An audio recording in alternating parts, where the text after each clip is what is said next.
Doctor शमसी। देखिए sir, ये तो कोई नए एनिमीज नहीं हैं, दे आर आर्च राइवल्स। और इनके बीच में नॉन काइनेटिक वॉरफेयर तो न जाने कितने सदियों से हो रही है, लेकिन अब ये जरा काइनेटिक हो गई है। ठीक है। और इसमें मिस कैलकुलेशन इजराइल की जानिब से सामने आएगी अगर उनको जवाब तगड़ा मिलता है तो। जैसे कि मैंने पहले अर्ज किया कि दोनों की टेरिटोरियल साइज में इतना फर्क है, इतना फर्क है कि ईरान 5 दिन की बीटिंग भी मुस्कुरा के बर्दाश्त कर लेगा, इजराइल 8 घंटे की बीटिंग पे भी चीखे मारेगा। ये बहुत जैसा कि इंपॉर्टेंट। डॉक्टर साहब फरमा रहे हैं कि दूसरी वेव आ रही। प्लीज करेक्ट मी, अगर मैं कोई गलत बात कह दूं तो मुझे जरूर ठीक कीजिएगा, क्योंकि हम एक दूसरे से सीख रहे हैं। तो छोटी सी टेरिटरी है, लेकिन जैसे मैंने लास्ट टाइम कहा था, खुशकिस्मती उसकी ये है कि ईरान और उसके बीच में जितने भी मुल्क हैं वहां वो मर्दाना मुल्क नहीं है, वो सब एक तरीके से इजराइल की पेरिफ्रीज हैं।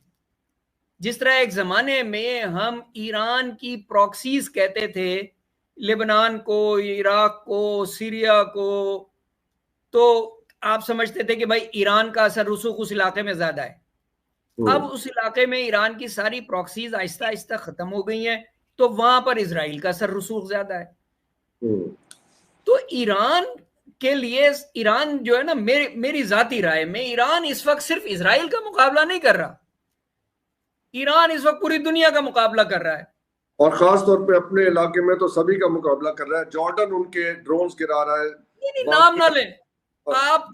मैं नहीं, डॉक्टर हसन, मैं आपसे रिक्वेस्ट करूंगा, जी, मैं आपसे रिक्वेस्ट करूंगा कि इन मुल्कों के तो नाम ही ना लें, चले नहीं लेते नाम, क्योंकि ये मुल्क नहीं है।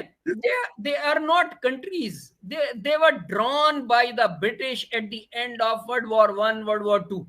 लाइनें खींच खींच के बादशाहत दी गई थी, and they were rewarded for their loyalties against the Ottomans।